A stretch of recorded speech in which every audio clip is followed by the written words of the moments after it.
Ministreja Kulturës Mirela Kumbaro, shoqëruar nga zëvendës kryetari i Bashkisë Lezhë Enver Afizi dhe specialistë punonjës të monumenteve inspektuan kalan e Lezhës, ku pan nga afër punimet restauruese të mureve rrethuese të kryera në disa segmente të amortizuara. Ky restaurim u krye në kuadër të projektit Adrifort, një rrjet i Adriatikut për trashëgiminë e fortifikimeve. Projekti Adrifort lindi nga ndërgjegjësimi për ruajtjen e restaurimin e vlerave të përfaqësuara nga trashëgimia historike, kulturore e arkitekturore e fortifikimeve në zonën bregdetare të Adriatikut, me synim për të dhënë përfitime edhe në aspektin social dhe ekonomik të rajonit dhe më gjerë.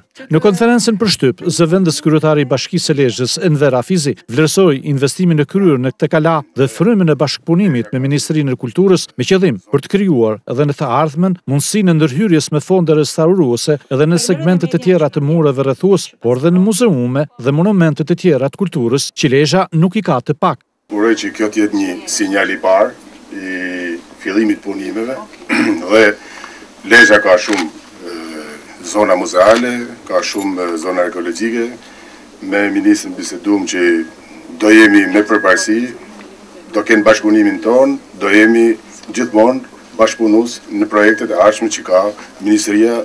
Ministreja Kulturës Mirela Kumbaro, pasi falenderoi firmën zbatuese të projektit për punën cilësore të kryer, vuri theksin se kjo kala e lënë në harres prej vitesh ka nevojë për ndërhyrje të tjera rehabilituese që janë në planin e punës të kësaj ministrie.